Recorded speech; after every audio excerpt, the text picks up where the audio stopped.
రెండవ పాయింట్ ఎక్కడ ఉందంటే, ఈ మాట ఇక్కడ ఉంది కదా, ఇక్కడ కృతజ్ఞతాస్తుతులు చెల్లించాడు. నేను మీకేం చెప్తున్నాను, ఏం నేర్పుతున్నాను?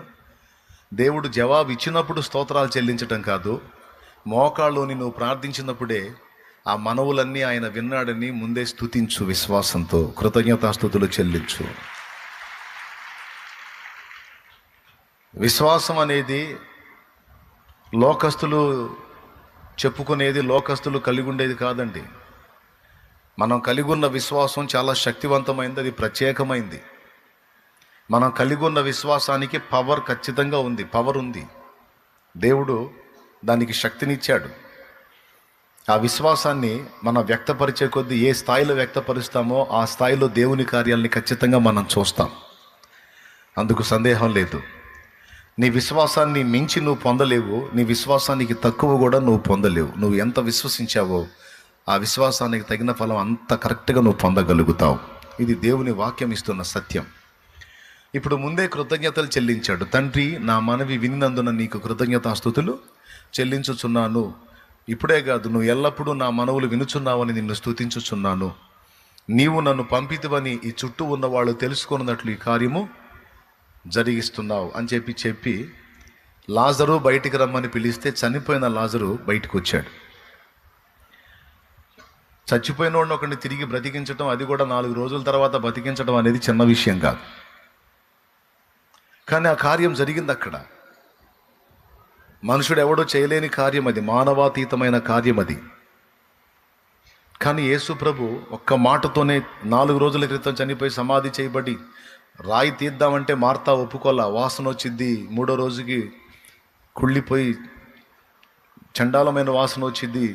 నా తమ్ముడి శరీరాన్ని బట్టి అందరూ ముక్కున వస్త్రం పెట్టుకోవటం నాకు ఇష్టం లేదు, తీయొద్దు అని ఆమె ఫీల్ అవుతుంది. అంటే లెక్క ప్రకారం 3 రోజులకి కుళ్ళిపోవాల్సినటువంటి శరీరం 4 రోజుల తర్వాత యేసు ప్రభు సజీవంగా మళ్ళా లేపాడు ఆయన. అంటే విశ్వాసాన్ని ఎలా ప్రయోగించాలో, విశ్వాసాన్ని ఎలా వ్యక్తపరచాలో, విశ్వాసాన్ని తండ్రి ఆమోదించేటట్టు ఎలాగ ఆయనకి సమర్పించాలో యేసయ్య నేర్పుతున్నాడు. మొట్టమొదటిది సాక్షాత్తు యేసు ప్రభువే వ్యవహరించిన తీరు. కార్యం జరిగిన తర్వాత కాదు, చెప్పండి, కార్యం జరగక ముందే జరిగించినందుకు స్తోత్రం అని మయంపరిచాడు. మనకు స్థలం వచ్చిందా? ఏమయ్యా వచ్చిందా? పక్కనది చెప్పండి, అందరూ వచ్చిందా? వచ్చింది అని ఇప్పుడు చెప్తున్నారు.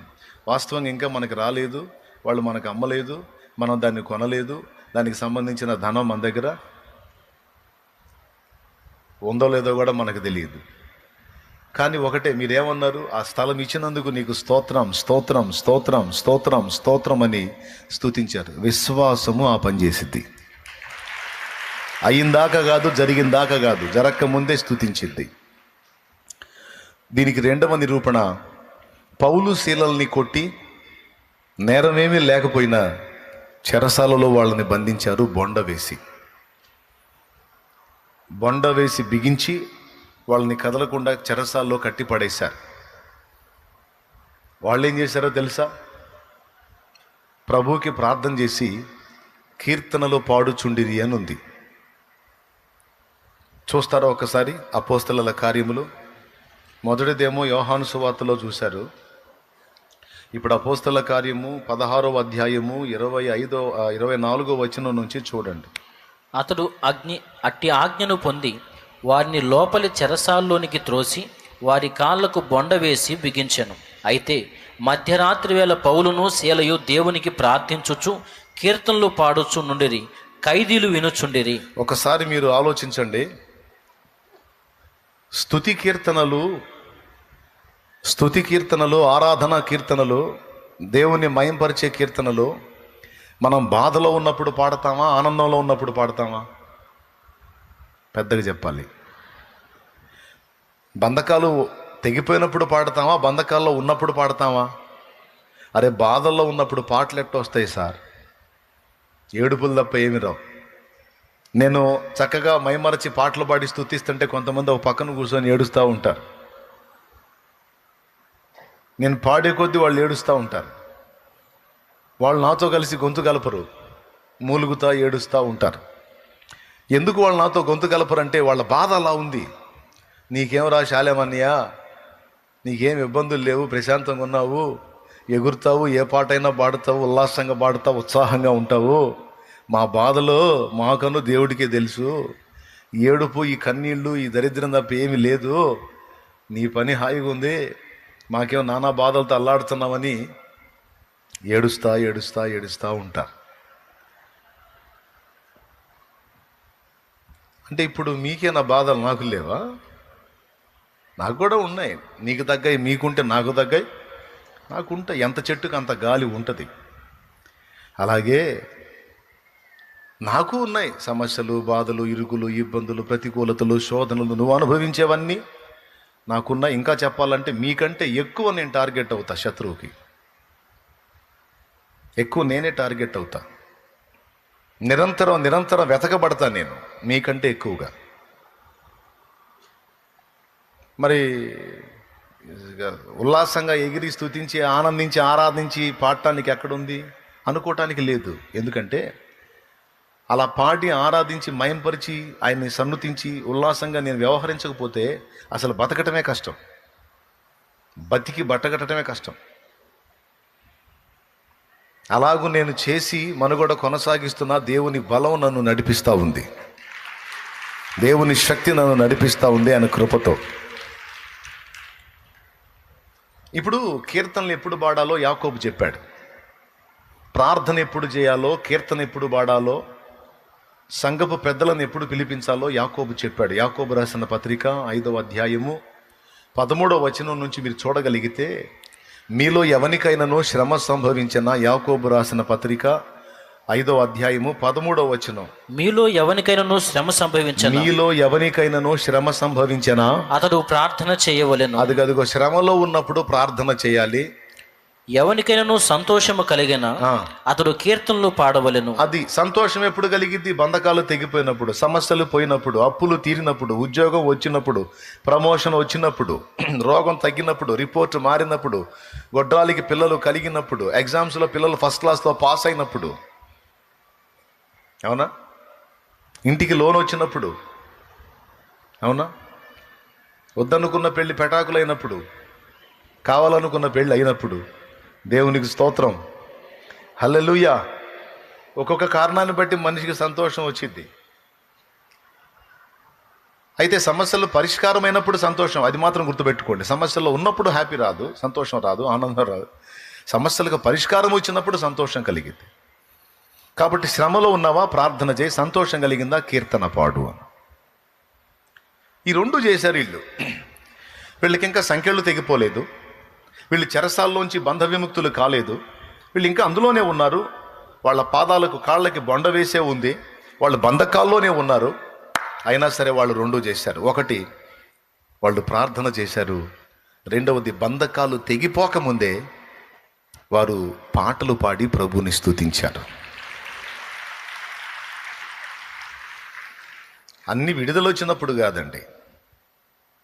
కొంతమంది విడుదల కోసం ఎదురు చూస్తూ ఉంటారు. విడుదల వచ్చినప్పుడు పాడదాం, దేవుడు నిజంగా కార్యం చేస్తే ఇలా చేద్దాం అనుకుంటున్నా, అలా చేద్దాం అనుకుంటున్నా అంటూ ఉంటారు. నేను చెప్తున్నా, విశ్వాసం ఏం చేసిందో తెలుసా? దేవుడు కార్యం చేసిన దాకా ఆగలేదు, అదే విశ్వాసం. దేవుడు కార్యం చేసిన దాకా ఆగలేదు, ముందే స్తుతిస్తారు. పౌలు శీలలు ఆ పని చేశారు. వాళ్ళు ఉన్న సమస్యను బట్టి ప్రార్థించారో, మరి దేన్ని బట్టి ప్రార్థించారో, మొత్తానికి ప్రార్థించారు. తర్వాత పాటలు మొదలుపెట్టారు. బంధకాల్లోనే ఉన్నారు. పాటలు మొదలుపెట్టి పాడుచుండేది, ఖైదీలు వినుచుండిరి. చూడండి, అది కూడా ఏ టైం కాని టైం. అయితే మధ్యరాత్రి వేళ వాస్తవంగా వాళ్ళని మామూలు కొట్టుడు కాదు, గొల్ల కొట్టుడు కొట్టారు. ఒక రేంజ్లో కొట్టారు. కొట్టినప్పుడు నిజంగా అదే ప్లేస్లో మనం ఉంటే, అమ్మా అయ్యా దుర్మార్గులు ఏం కొట్టారు ప్రభా, పాపాత్ములు నాయనా, ఏం చేశాం ప్రభా పాపం, మాకెందుకునైనా ఈ బాధలో అని ఏం మాట్లాడతాం? మూలిగే వాళ్ళము. మూలుగుడు లేదు, సనుగుడు లేదు, గొనుగుడు లేదు, టైము లేదు. ఆ జావున శోషపోయి నిద్రపోవాల్సిన టైం అది, మధ్యరాత్రి వేళ. కానీ వాళ్ళు ప్రార్థన చేసి ఆ జావున పాటలు పాడుతుంటే పక్కనున్న ఖైదీలు వింటున్నారు. ఇదేంట్రా, చాలామంది చెరసాల్లోకి వచ్చారు, పోయారు, ఇలాంటి వాళ్ళని మనం ఇంతవరకు చూడలేదు. వాళ్ళని ఎవరినో బాగా కొట్టి తీసుకొచ్చి పడేశారన్న సమాచారం అయితే మనకుంది. అంతసేటు తన్నులు తిని ఈ జామున అలసిపోయి నిద్రపోకుండా ప్రార్థన చేసి పాటలు పాడుతున్నారని వాళ్ళు కూడా ఆశ్చర్యపోయి వింటా ఉన్నారు. చివరికి ఏం జరిగిందో మీకు తెలుసు. స్పష్టంగా దేవుని వాక్యం రాయబడి ఉంది అని తెలుసా? ఇలా వాళ్ళు చేస్తున్నప్పుడు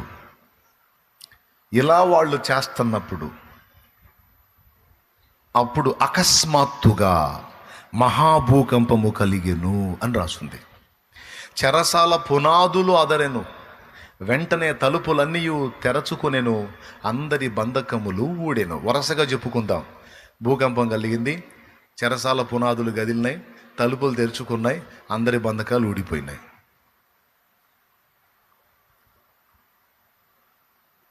పునాదులు గదిలినాయి, జస్ట్ కదిలినాయి.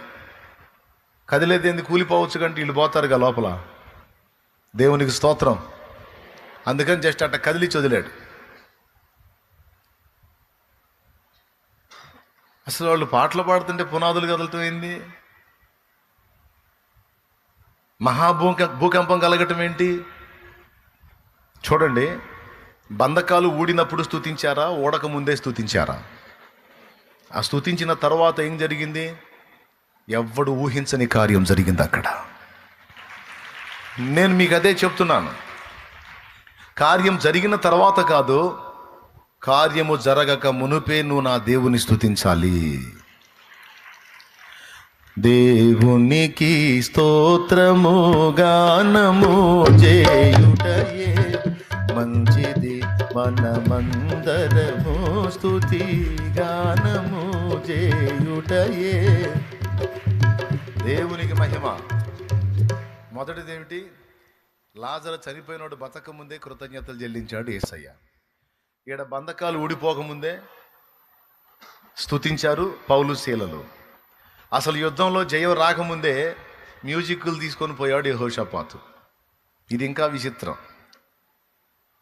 అసలు యుద్ధంలో జయం రాకముందే, వాస్తవంగా యుద్ధంలో జయం వచ్చిన తర్వాత సంగీత వాయిద్యాలు పెట్టుకొని మ్యూజిక్లు వేసుకుంటే రాజు గంభీరంగా నడుస్తుంటే జయించి వచ్చాడు మన రాజు అని అందరూ మ్యూజిక్లు వేసి పాటలు పాడుతూ ఊరేగించుకుంటూ తీసుకొస్తారు. సహజంగా జరిగేది అది. కానీ ఇక్కడ యుద్ధానికే మ్యూజిక్లు తీసుకొని పోయాడు. యుద్ధానికి అసలు ముందెవరిని పెట్టాడో తెలుసా? పాటలు పాడే గాయకులను పెట్టాడు, వాయిద్యకులను పెట్టాడు, గాయకుల్ని పెట్టాడు. దేవునికి స్తోత్రం కలుగునుగాక. హల్లెలూయా. ప్రియులారా, ఊహించండి ఒక్కసారి, ఎంత సాహసం అది, ఎంత సాహసం అండి. కొన్నిసార్లు విశ్వాసంతో మనం చేసేటువంటి పనులు అవతలోడికి పిచ్చితనంగా అనిపిస్తాయి. స్థలం రాలా, ఇడి బొందా లేదు, స్తోత్రాలు చెబుతున్నాడు నిద్రమోహముడు అనుకుంటారు నన్ను. అరే, నేను నిద్రమోహముని కాదురా, నన్ను నిద్రమోహం అనుకునేవాడు నిద్రమోహముడు. దేవుని వాక్యం చెబుతుంది స్పష్టంగా, కార్యం జరిగినప్పుడు కాదు, జరిగిందని విశ్వసించి స్తుతించరావయ్య అన్నాడు దేవుడు. అంత కష్టపడి కొట్టొద్దులే, అదేం పెద్ద.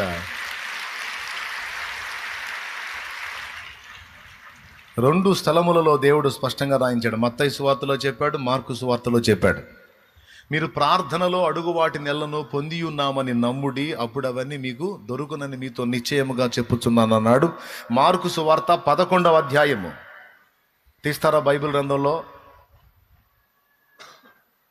ప్రార్థనలో మీరు అడుగు వాటి నెలను పొంది ఉన్నామని నమ్ముడి, అప్పుడు అవి మీకు దొరుకునని మీతో నిశ్చయముగా చెప్పుచున్నాను. 11వ అధ్యాయం 24వ వచనం చూడు.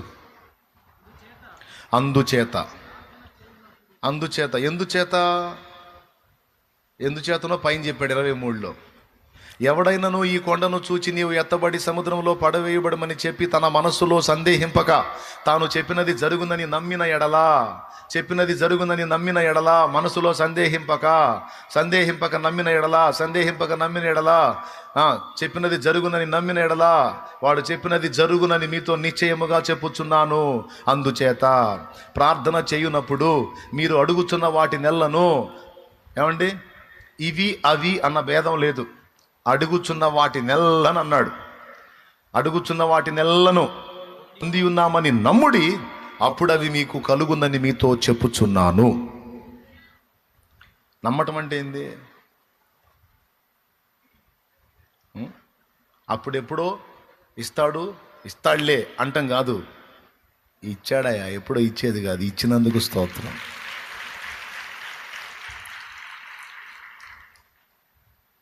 ఇచ్చినందుకు స్తోత్రం. గుర్తుపెట్టుకోండి, ఒక్క మాట చెప్తున్నాను, గుర్తుపెట్టుకోండి. నువ్వు ఎప్పుడైతే నీ హృదయంలో దేవుని ఎడల ఆశ కలిగి నువ్వు వాంఛిస్తావో, నువ్వు నీ మాటలో దేవునికి తెలియజేస్తావో, అది నీ ఆత్మలో నుండి కానీ, పెదవుల నుండి కానీ, హృదయంలో నుండి కానీ, మనస్సు నుండి కానీ దేవునికి నీ మనవులు తెలియజేస్తావో ఆ దినమందే అవి దేవునికి వినబడతాయి. ఆ దినమందే వినబడతాయి. నువ్వు అనుకుంటుండొచ్చు, నేను రోజు గోజాడి ప్రార్థన చేయాలి, రోజు చేస్తా ఉంటే లైన్ కలుపుతా ట్రై చేస్తా ఉంటే ఎప్పటికో ఫోన్ కలిసిద్ది అన్నట్టుగా ఈ ఫోన్ ప్రాబ్లం దేవుడికి లేదు. కావాలంటే చూడండి, దానియేలు గ్రంథము 10వ అధ్యాయం ఒక్కసారి చూడు. దానియేలు గ్రంథము 10వ అధ్యాయం ఒక్కసారి చూడు. చాలా అద్భుతమైన మాట ఉంది, అండర్లైన్ చేసుకోండి.